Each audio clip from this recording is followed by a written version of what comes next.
है आप सभी दर्शकों का नॉलेज इंजेक्शन में। आज की इस वीडियो में हम बात करेंगे इसरो के फ्यूचर प्रोजेक्ट्स के बारे में। जी हाँ, फ्यूचर प्रोजेक्ट्स के बारे में हम बात करेंगे इसरो के।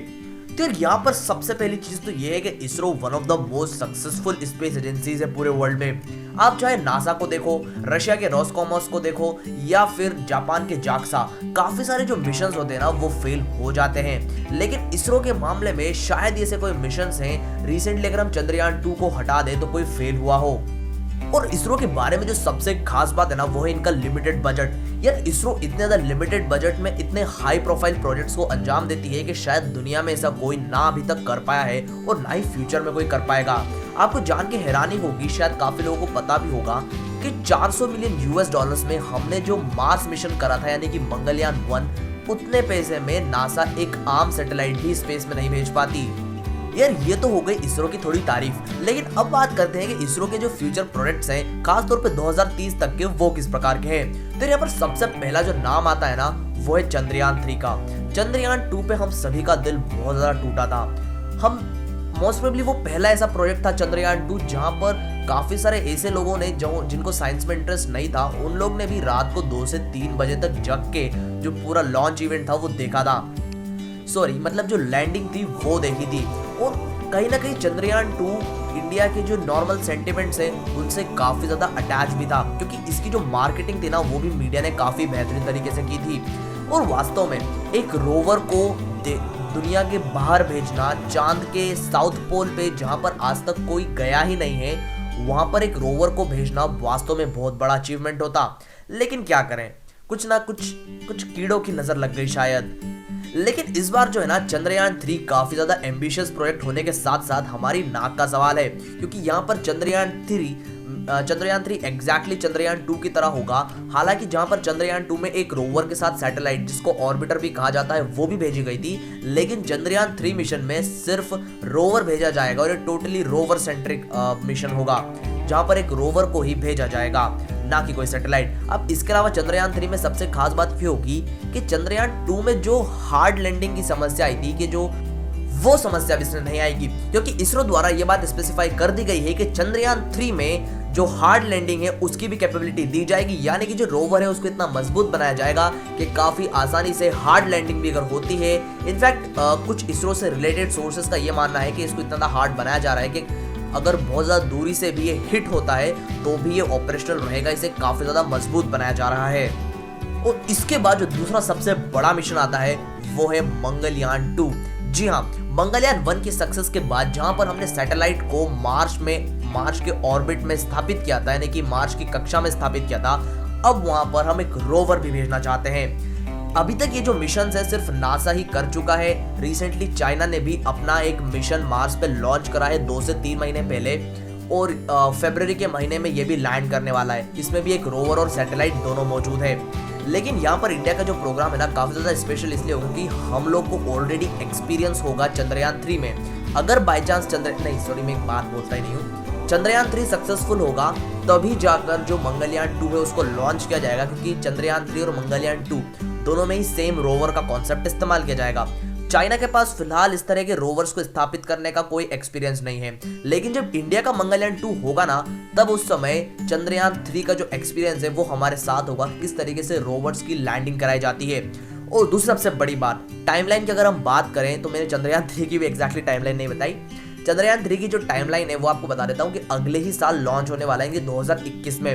वहीं पर मंगलयान 2 जो है ना वो 2023, 24 या फिर मैक्सिमम 25 में हो सकता है, बट जो एस्टिमेटेड टाइमलाइन है जो इसरो द्वारा फिक्स की गई है वो 2024 है। इसके बाद जो तीसरा सबसे बड़ा मिशन है ना वो है इसरो का शुक्रयान। जी हाँ, शुक्रयान मिशन यानी कि मिशन वीनस, ये शुक्रयान 1 होगा जहां पर इसरो अपनी एक सैटेलाइट को लॉन्च करेगा वीनस के ऊपर, और वीनस में जाकर अलग अलग तरह की जो एक्सपेरिमेंट्स है, खासतौर पे जो एटमॉस्फेयर है वीनस का उसको समझने की कोशिश की जाएगी। इनफैक्ट रिपोर्ट्स का दावा है कि इसरो वहां पर मौजूद कुछ प्रेशियस गैसेस को डिटेक्ट करना चाहता है ताकि फ्यूचर में जब भी टेक्नोलॉजीज डेवलप हो तो हम वहां से उन गैसेस को ला सकें, क्योंकि रिपोर्ट्स के मुताबिक वीनस पे कुछ ऐसी गैसेस मौजूद है जिनके बारे में हमको पता भी नहीं है और हमारे लिए काफी ज्यादा यूजफुल भी हो सकती है।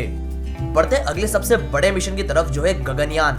ये भारत का पहला ह्यूमन मिशन है, यानी कि मानव युक्त अंतरिक्ष मिशन है। अब इस मिशन में जो कैप्सूल है वो 3 लोगों को ले जाने के लिए तैयार की जा रही है। ये 3.7 टन की जो कैप्सूल है हमारे 3 एयरफोर्स के जो एस्ट्रोनॉट्स जो फिलहाल तैयार हो रहे हैं रशिया में, उनको स्पेस में ले जाएगी और यहाँ पर 400 किलोमीटर की ऊंचाई पर जाकर ये जो कैप्सूल है ये धरती का पूरा एक चक्कर लगाएगा, जिसमें 7 दिनों का समय लगेगा। इसके अलावा सबसे खास बात है इसकी लैंडिंग। दरअसल इसकी जो लैंडिंग है वो इसरो के लिए बहुत ज्यादा इंपॉर्टेंस रखती है, क्योंकि इसरो को इस तरह की लैंडिंग कराने का मात्र एक एक्सपीरियंस है जो 2009 में हुआ था, जहां पर एक एक्सपेरिमेंटल कैप्सूल को अंतरिक्ष में भेजा गया था और उसकी जो फिर लैंडिंग थी वो समुद्र में यानी कि बे ऑफ बंगाल में कराई गई थी। और जिस स्पेसिफाइड जगह पर कराई गई थी एक्यूरेट उसी लोकेशन पे इसकी जो लैंडिंग थी वो हुई थी। आपकी जानकारी के लिए बता दूं, इस तरह के ह्यूमन मिशंस में जो कैप्सूल वापस धरती पे लैंड करते हैं वो धरती पर नहीं बल्कि समुद्र में करते हैं। कारण ये कि अगर वो कैप्सूल सीधे धरती पर हिट करते हैं तो पहली चीज तो हो सकता है कि वो रिहायशी इलाके में गिर जाए, जिससे जान माल का भी हानि हो सकती है। दूसरी समस्या ये है कि जब कैप्सूल एकदम से धरती पर हिट करता है तो कैप्सूल के अंदर जो एस्ट्रोनॉट्स मौजूद हैं उनको काफी ज्यादा नुकसान हो सकता है, इनफैक्ट उनकी जान पर भी बना सकती है। इस वजह से इस तरह के कैप्सूल्स को सीधे समुद्र में लैंड कराया जाता है और उसके बाद जो टीम होती है गोताखोरों की वो जाकर कैप्सूल को लेकर आते हैं। तो ये एक्सपीरियंस 2009 में इसरो को था। अब इसरो इसको एक्चुअल में परफॉर्म करने वाली है। हाँ, इसके पहले मैं आपको बता दूं कि 2 एक्सपेरिमेंटल जो फ्लाइट्स है वो कंडक्ट की जाएंगी और उसके बाद ही हमारे एस्ट्रोनॉट्स को भेजा जाएगा, यानी कि जो एस्ट्रोनॉट्स की सेफ्टी है वो अटमोस्ट रखी गई है।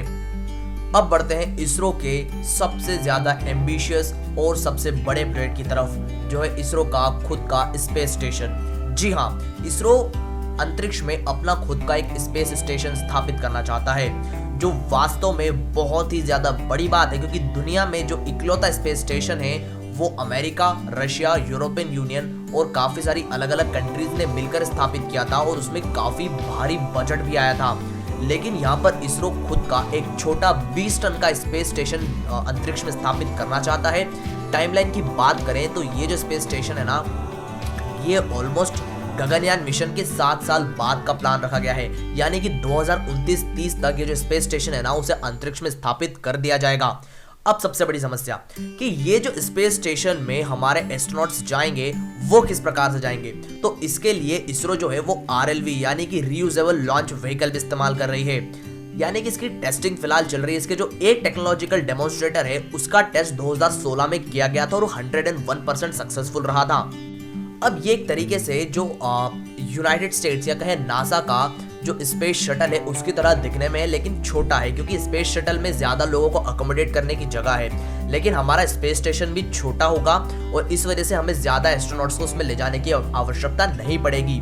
और जो एक्चुअल ये तो सिर्फ टेक्नोलॉजिकल डेमोन्स्ट्रेटर है RLV जो आप स्क्रीन पे देख रहे हैं, लेकिन जो एक्चुअल वर्जन होगा ना उसका अभी तक क्या डायमेंशन होंगे, कितने बड़ा वो होगा, उस बारे में कोई भी जानकारी नहीं है। हालांकि आपको थोड़ा सा बता दूं कि किस प्रकार के होते हैं जो स्पेस शटल्स होते हैं ना, वो नॉर्मली किसी भी रॉकेट के द्वारा लॉन्च किए जाते हैं, लेकिन जब वो लैंड करते हैं यानी कि जो एस्ट्रोनॉट्स हैं उनको छोड़ते हैं स्पेस स्टेशन में और वहां पर पहले से मौजूद जो एस्ट्रोनॉट्स है ना उनको लेकर जब आते हैं तो फिर वो जब नीचे लैंड करते हैं तो एक एरोप्लेन की तरह लैंड करते हैं। जी हाँ, एक एरोप्लेन की तरह लैंड करते हैं।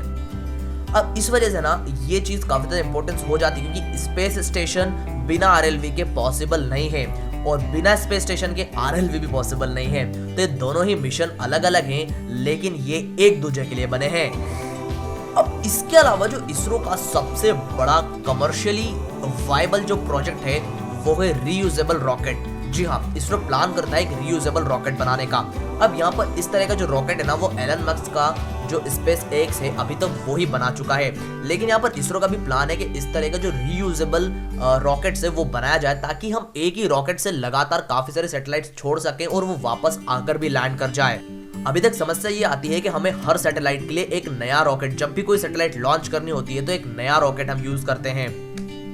अब बात करें इस रीयूजेबल रॉकेट की, तो इसका जो पहला टेस्ट है ना वो आने वाले 4 से 5 सालों में हो सकता है। अब रिपोर्ट्स के मुताबिक 2025 से पहले इसका पहला टेस्ट किया जाएगा और 2028-30 तक इसको ऑपरेशनल भी कर दिया जाएगा। बात करें अगले सबसे बड़े मिशन की, तो वो है प्रोजेक्ट आदित्य। जी हाँ, आदित्य L1। इस प्रोजेक्ट के अंतर्गत DRDO जो है इसरो जो है वो अपने एक सैटेलाइट को PSLV XL वेरिएंट से, PSLV XL जो एक नया रॉकेट बनने वाला है, PSLV का एक अपग्रेडेड वेरिएंट, उससे एक सैटेलाइट को सन के यानी कि सूरज के काफी ज्यादा पास ले जाने वाली है, जो अपने आप में एक रिकॉर्ड होगा। अब तक इस तरह के जो मिशन है वो नासा जरूर कर चुकी है, बट यहाँ पर क्या डिफरेंस होगा ये देखने वाली बात है। और सबसे बड़ी बात यह है कि हम कितने लिमिटेड बजट में ये काम कर रहे हैं, वो वास्तव में काफी ज्यादा अप्रिशिएबल है। इसके अलावा आपको बता दें कि जुपिटर को लेकर भी जो इसरो का है वो मिशन बहुत ही जल्द आने वाला है। इसकी लॉन्च डेट की अगर हम बात करें तो वो अभी तक क्लियर नहीं है, बस ये पता है कि जुपिटर पे भी इसरो का एक मिशन जाने वाला है। यानी कि यार एक चीज तो क्लियर है कि इसरो है ना ब्रह्मांड का कोना कोना छान मारेगा। जहां पर चंद्रयान 3 2021 में लॉन्च होगा, आदित्य L1 2022 में लॉन्च होगा, शुक्रयान 1 2023-24 में लॉन्च होगा, मार्च पे मंगलयान 2 2024-25 में लॉन्च होगा। इसके अलावा हमारा जो जुपिटर प्रोजेक्ट है वो भी 2026-27 तक लॉन्च हो सकता है। जो हमारा इंटरनेशनल स्पेस स्टेशन है वो 2028-30 तक डिप्लॉय होगा, और साथ ही साथ जो हमारा लास्ट यानी कि रीयूजेबल रॉकेट है वो भी 2028-30 तक डेवलप हो जाएगा। इसके अलावा वैसे तो इसरो के और भी काफी सारे प्लान्स है सैटेलाइट्स को लेकर, लेकिन जो इंटरप्लैनेटरी मिशंस है ना वो ही अभी हमने कवर करे हैं। इसके अलावा इसरो का जो स्पेस स्टेशन स्थापित करने का जो मिशन है ना वो वास्तव में गेम चेंजर है, क्योंकि दुनिया में अभी तक एक भी ऐसी कंट्री नहीं है जो खुद का स्पेस स्टेशन स्थापित कर चुकी हो। और इसरो अगर इस तरह का मिशन कंप्लीट करता है और वो भी अपने लिमिटेड बजट में, तो यार ये चीज तो क्लियर है कि इसरो जैसा शायद ही दुनिया में कोई और होगा। और एक चीज और क्लियर कर दूं कि इसके अलावा इसरो के और भी काफी सारे ऐसे मिशंस हैं जो साइंस की टेक्नोलॉजी में, साइंस की दुनिया में, खास तौर पे एस्ट्रोनॉमी में काफी ज्यादा मील के पत्थर साबित होने वाले हैं। लेकिन ये जो मिशंस है ना ये वो मिशंस है जिनसे इसरो का और हमारे देश का थोड़ा वट पड़ेगा। वीडियो अच्छी लगी हो तो प्लीज सब्सक्राइब जरूर कर दीजिएगा। धन्यवाद। जय हिंद।